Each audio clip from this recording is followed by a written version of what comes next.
ఖురాన్ లో మొహమ్మద్ ప్రవక్త యుద్ధం చేసినట్టుందా లేదా? ఖురాన్ లో మొహమ్మద్ కత్తి పట్టాడు గుర్రంతోని యుద్ధం చేశాడా లేదా? ఎవరు? మొహమ్మద్ ప్రవక్త వారు. మీరు ఆ బొమ్మను చూసి చెప్తున్నారా? కత్తి పట్టుకున్న లేదు, ఖురాన్ లో ఉందా లేదా? మొహమ్మద్ ప్రవక్త వారు ఫైట్ చేశాడా, యుద్ధాలు చేశాడా, రాజ్యం ముందు లెటర్లు రాసి పంపించాడా లేదా? మతం మారండి లేదా నాతో యుద్ధానికి సిద్ధపడండి అనేది ఉందా లేదా?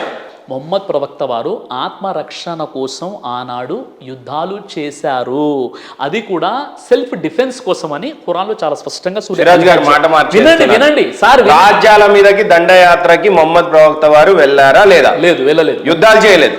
యుద్ధాలు చెప్తున్నాను, ఇస్లామిక్ హిస్టరీలో జరిగింది. ఎందుకు సార్ యుద్ధాలు చేశారా చేయలేదా మొహమ్మద్ ప్రవక్త? యుద్ధాలు ఎవరు చేయలేదండి. యుద్ధాలు ఇప్పుడు మీరు మహాభారతంలో మరి మత ప్రచారకుడుగా మీరే చెప్తున్నటువంటి అంత పెద్ద యోధుడే యుద్ధాలు చేస్తున్నప్పుడు మీరు శాంతి మతం అని ఏ రకంగా క్లెయిమ్ చేస్తారండి? ఒక విషయం ఏనండి, మానవ చరిత్ర ఎంత పురాతనమైనదో యుద్ధాలు కూడా అంతే పురాతనమైనవి. ఇక్కడ కౌరవులకు పాండవులకు కురుక్షేత్ర యుద్ధం ఉందా? ప్రస్తావన అది వాళ్ళలో వాళ్ళకే జరిగింది, ప్రస్తావన ధర్మం మీద జరిగింది. ఇది మతం మారకపోతే జరిగింది. మతం మారకపోతే జరగలేదు. ఇది మీ అపోహ. ఇది అపోహ ఏంటంటే ప్రవక్త ముహమ్మద్ వారు ఎప్పుడైతే స్వధర్మాన్ని ఇక్కడ వినండి, ఆ రాజ్యానికి ఏ రకమైన ఉత్తరాలు రాసేవాడు అని అంటే, మీరు నమ్మి మారండి, శరణు వేడుకోండి, శరణు వేడుకపోతే నాతో యుద్ధానికి సిద్ధపడండి. యుద్ధాలు చేశారా చేయలేదా? కొన్ని ఏంటంటే ఇస్లామిక్ వ్యతిరేకమైనటువంటి కొన్ని వెబ్సైట్స్ లేదా కొన్ని కథనాలు చదివి ఆ విధంగా మీరు క్వశ్చన్ యుద్ధం చేశాడా లేదా? సార్, యుద్ధం చేయనటువంటి రాజులు, యుద్ధం చేయనటువంటి ప్రవక్తలు ఎవరున్నారు? యేసు ప్రభువు వారు చేశారా? మరి ఎవరు? యేసు ప్రవక్త వారు ఏం చేశాడా? యేసు ప్రవక్త చెప్పిన విషయం, ఆయన బోధనలు ఏంటి? ఆయన చెప్పింది ఏంటి? నిజదేవుడు ఒక్కడే ఉన్నాడు, మారండి, మారు మనసు పొందండి, బాప్తిజం పొందండి. ఆయన జీవితం మొత్తం అదే. ఆయన స్పష్టంగా మత మార్పిడి చేశాడు. ఎవరు? యేసు ప్రభువు వారు. ఇప్పుడు ఈ విషయం ఏదైతే మీరు అడిగారో, ప్రవక్త ముహమ్మద్ సల్లల్లాహు వారు ఎప్పుడైతే ఒకే దైవం వైపున ప్రజల్ని పిలిచారో, అప్పుడు అక్కడ ఉన్నటువంటి అరబ్బులు ఆయనకు వ్యతిరేకంగా కుట్రలు పన్ని 3 సంవత్సరాల స్వదేశం నుండి బహిష్కరించేసి ఆయనపై 17 సార్లు హత్యా ప్రయత్నం చేసి ఆయన కూతుళ్లకు విడాకులు ఇచ్చేలా పురిగొలిపి ఆయన వెళ్ళేటటువంటి దారిలో ముళ్ళ కంచెలో అవన్నీ పరిచేసి నానా ఇబ్బందులు పెట్టినప్పుడు సెల్ఫ్ డిఫెన్స్ కోసం మొట్టమొదటిగా ఎవరైతే మీ ఇండ్ల నుండి మిమ్మల్ని తొలగించేశారో వారితో పోరాడడానికి మీ ఆత్మరక్షణ కోసం మొట్టమొదటిగా మీకు అనుమతి ఇవ్వబడుతుంది అన్నప్పుడు జంగే బదర్ అనేటటువంటి ఒక యుద్ధం జరిగింది. ఆ జంగే బదర్లో 1000 మంది ధర్మాన్ని నమ్మని వారు ఉంటే 300 మంది ఈ సత్యాన్ని తెలుసుకున్న వాళ్ళు ఉన్నారు. వాళ్ళ మధ్య జరిగినటువంటిది అన్నమాట. కాబట్టి మహాప్రవక్త ముహమ్మద్ సల్లల్లాహు అలైహి వసల్లం వారి యొక్క పూర్తి జీవితంలో జరిగినటువంటి ఏవైతే యుద్ధాలు ఏవైతే ఉన్నాయో ఇస్లామిక్ హిస్టరీ మీరు చూసినట్లయితే అందులో కేవలం 87 యుద్ధాల్లో పాల్గొంటే 259 మంది మాత్రమే చనిపోయారు. అందులో విశ్వాసులు అంటే దేవుని నమ్ముకున్న వారు కూడా చనిపోయారు, దేవుని నమ్ముకునే వాళ్ళు 755 మంది చనిపోయారు అనమాట. ఈ విధంగా చాలా తక్కువ సంఖ్యలో ప్రాణ నష్టంతో ఒక గొప్ప విప్లవాన్ని సాధించారు. మీకు తెలియదు ఏముంది, మొదటి ప్రపంచ యుద్ధంలో 1,70,00,000 మంది, రెండో ప్రపంచ యుద్ధంలో దాదాపుగా 6 కోట్ల మంది, హిరోషిమా నాగసాకిపై ఏదైతే జపాన్ అనుభవం ప్రయోగం చేసిందో అక్కడ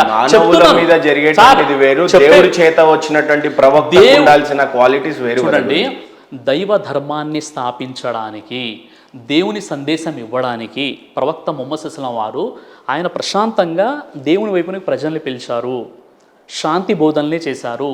అయినప్పటికీ ప్రవక్త వారిపై ఎవరైతే యుద్ధాన్ని ప్రకటించారో వారితో యుద్ధం చేయడానికి ఖురాన్లో ముహమ్మద్ ప్రవక్త వారు శాంతిని ప్రోత్సహించారు అని చెప్తున్నారు మీరు, కరెక్టా? అంతే కదా? రైట్. మిమ్మల్ని ఒక విషయంలో చాలా అప్రిషియేట్ చేయాలి సార్. ముత్యాలమ్మ టెంపుల్లో ఒక ముస్లిం సోదరుడు విగ్రహాలను ధ్వంసం చేసిన వెంటనే మీరు నెక్స్ట్ డే చేసిన వీడియో ఏంటంటే ఆయనని చట్టరీతంగా శిక్షించాలి అని చెప్పేసి బహిరంగంగా మీరు చాలా బాగా చెప్పారు. ఎందుకు అంత సపోర్ట్ చేయాలనిపించింది మీకు? ఖురాన్లో ఉంది కదండి. ఖురాన్ మీ దగ్గర మీరు గూగుల్లో చూస్తున్నారు కదా, 6వ అధ్యాయం 108లో వలా తస్సబ్బుల్లదీన యదూన మిన్ దూనిల్లాహ్, ఓ ముస్లిములారా ముస్లిమేతరులు ఆరాధించే విగ్రహాలను మీరు దూషించకండి. ఖురాన్ కండిషన్ పెట్టింది. ఇప్పుడు ధర్మంలో ఎలాంటి బలత్కారం లేదు. దేవుడు అనుకుంటే అందరూ విశ్వాసులు అయిపోయేవారు, మీరు వారిని బలవంత పెట్టకండి అని ఖురాన్లో ఉంది. ఇతర దేవి దేవతల్ని దూషించకండి ఉన్నప్పుడు ఖురాన్లో స్పష్టంగా ఇతర దేవి దేవతల యొక్క విగ్రహాలను కూల్చరాదు అని రాసుంది అంటున్నారు. అవును, ఖచ్చితంగా ఉంది. మక్కలో మహమ్మద్ ప్రవక్త 360 విగ్రహాలను ధ్వంసం చేశాడు అని ఉంది. స్వయంగా మీ ప్రవక్తే అలా ధ్వంసం చేస్తున్నప్పుడు, ఆయనే ప్రలోభ పెట్టినప్పుడు మీలాంటి వాళ్ళు విగ్రహాలను తెగ్గొట్టేసి ఈ ధర్మాలను అన్నిటినీ పెద్ద కష్టం నష్టం అన్ని విద్వాంసాలు సృష్టించి మళ్ళీ మీరే నీతి వాక్యాలు బోధిస్తున్నారు. దీన్ని ఏ రకంగా ఖండిస్తారు? ముహమ్మద్ ప్రవక్త వారు కాబతుల్లాలో ఏవైతే విగ్రహాలు తీసేశారో అవి ముందు విగ్రహాలు లేవు. ఉమ్, ఎందుకు? అది ఏకదైవ ఆరాధనతో కూడుకున్నటువంటి కాబతుల్లా. ఆ కాబతుల్లాలో విగ్రహాలు ముహమ్మద్ ప్రవక్త వారి కంటే కేవలము ఒక 200 సంవత్సరాల క్రితం తీసుకొచ్చి పెట్టారు అనమాట. ఆ విగ్రహాలు 360 విగ్రహాలు మొట్టమొదటిగా అది ఏకదైవ ఆరాధన.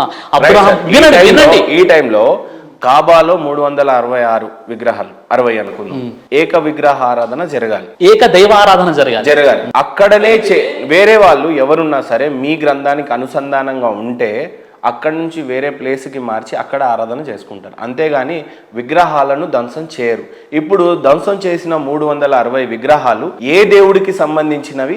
మొహమ్మద్ ప్రవక్త వారు ఆ విగ్రహాలను ఎందుకు ధ్వంసం చేశారు? చూడండి, ఇప్పుడు మొన్న ముత్యాలమ్మ టెంపుల్లో ఈయన ధ్వంసం చేస్తే మీరెందుకు అంత పాజిటివ్ గా రెస్పాండ్? అవునండి, ఇప్పుడు ఖురాన్ ఎవరిపై అవతరించింది? మొహమ్మద్ ప్రవక్త వారిపై అవతరించింది. మళ్ళీ ఖురాన్లోనే ఉంది కదా దూషించకూడదని.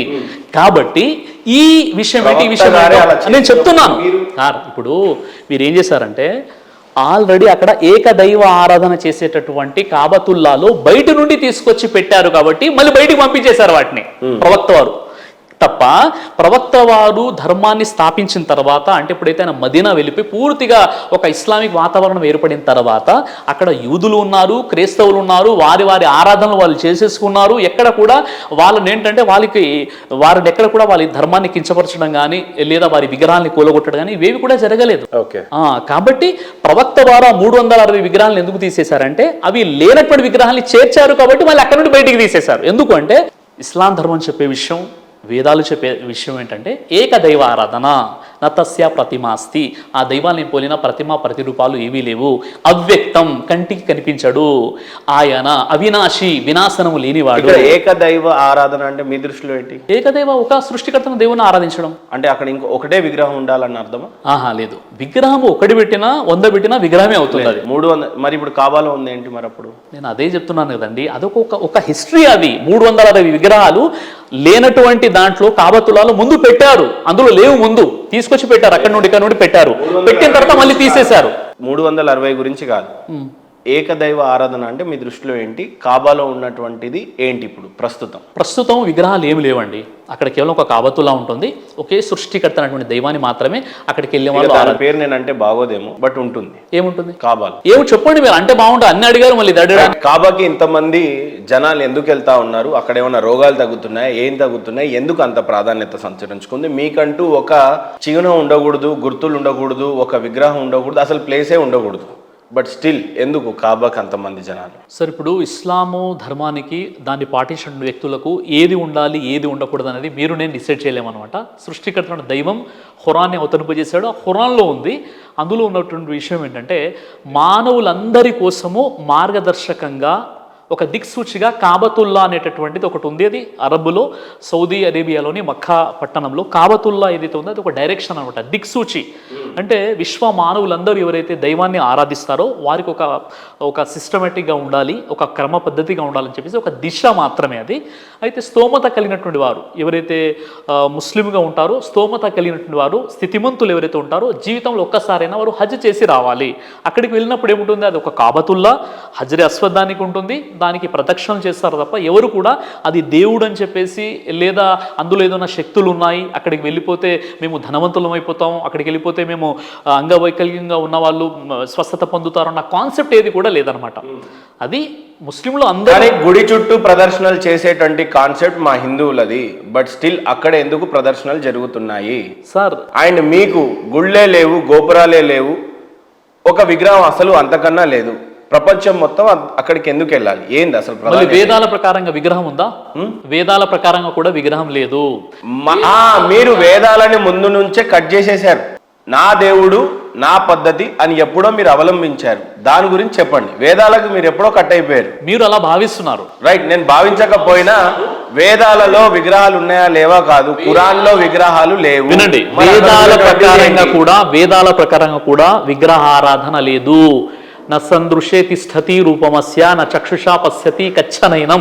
ఆ దేవుడు ఇంద్రియాల పరిధిలో నిలబడు. నతస్య ప్రతిమస్తి. ఆ దైవానికి సమానమైనటువంటి పోలిక లేదా ప్రతిమ ఏదీ లేదు. మరి మా వేదం కూడా అదే చెప్తుంది కదా, దేవుడికి ఏమీ లేదు, రూపం లేదు, ఏం లేదు. అవునండి, మా దేవుడిని కూడా నమ్మొచ్చు కదా మీరు. అదే ఇప్పుడు దానికి గడ్డం ఎందుకు పెంచాలి, టోపీ ఎందుకు పెట్టాలి, దానికి అల్లా అని ఎందుకు పేరు పెట్టాలి, మీరు ఎందుకు ఇంత కన్ఫ్యూజ్ చేస్తున్నారు అనేది నా క్వశ్చన్. మనం గడ్డం టోపీ గురించి ఆల్రెడీ మనం చర్చించుకున్నాం, ఓకేనా? మీరు టాపిక్ ని డైవర్ట్ చేయకండి. గడ్డం టోపీ గురించి మనం చర్చించుకున్నాం. ఇప్పుడు మీరు అడిగినటువంటి ప్రశ్న వేదాల్లో చెప్పినటువంటి దేవుడు కూడా సేమ్ మీ ఖురాన్ లో చెప్పేటట్టుగానే ఉంది. ఈవెన్ వేదాలలో ఏం చెప్పింది అని అంటే దేవుడు నమ్మకపోతే నరకం స్వర్గం కూడా ఉంది. ఇప్పుడు మీకు ఖురాన్ లో స్వర్గం నరకం ఆయన నమ్మకపోతే ఎలా ఉందో వేదాల్లో కూడా ఉంది. ఇక్కడ కూడా మీరు శిక్షకు అర్హుడే. నిజ దేవుడిని వేదాల్లో తెలుసుకొని నిజ దేవుడి వైపు మీరు రాకుండా మీరు ఇంకో దేవుడి వైపు పోయినాక మళ్ళీ మా దేవుడు అని ఈయననే దేవుడు అందుకే నేను మారానని మీరు సాక్ష్యం ఇందాక చెప్పారు. నేనేం కన్ఫ్యూజ్ చేయట్లేదు, మీరు కన్ఫ్యూజ్ అవ్వకండి. నిజ దేవుడు ఈయనే అని మీరు అటు వెళ్ళిపోయారు. ఇప్పుడు వేదాలలో నిజ దేవుడు ఆయన ఒకళ్ళు, ఆయనకు రూపం ఉండదు, శక్తి ఉండదు, విగ్రహాలు లేవని ఇప్పుడు మీరే చక్కగా తేల్చేశారు. ఇక టెన్షన్ లేదు. మరి వేదాల్లో కూడా విగ్రహాలు ఏం లేవు. ఇప్పుడు కాబతుల్లాకు ఎవరైతే వెళ్తారో అది కేవలము స్థితివంతులు, స్తోమత కలిగినటువంటి వారికి మాత్రమే షరతుగా ఉంది.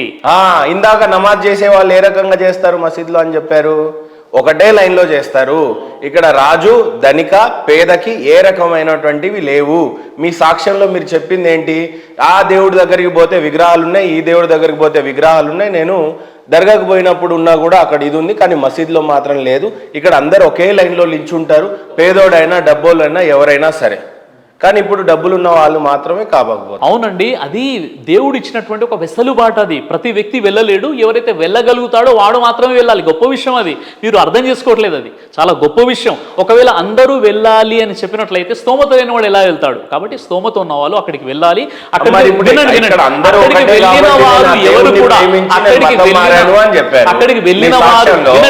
ఇప్పుడు అక్కడ స్తోమత లేని వాడు వెళ్ళప్పుడు చిచి ఈ దేవుడు కూడా రాంగే అని చెప్పి మీరు రిటర్న్ అయిపోవచ్చు కదా. వెళ్ళిన వారు ఎవరు కూడా విగ్రహారాధన చేయరు, కాబతుల్లాని మొక్కరు, అక్కడ సాష్టాంగ పడరు, లేదా ఆ రాయిలో ఏదైనా దేవుడు ఉందన్నటువంటి ఆలోచనతో కాదు, కేవలం దేవుడి కాబట్టి దేవుడి కరెక్షన్ అక్కడ కాబట్టి అక్కడికి వెళ్తున్నారు. అక్కడ రౌండ్ తిరుగుతారని కూడా సబ్జెక్ట్ కరెక్షన్ మీరే చెప్పారు. నేను ఏది మీ మీద ఆపాదించలేదు. మీరు ఎందుకో సెల్ఫ్ గోల్ అవుతున్నారు.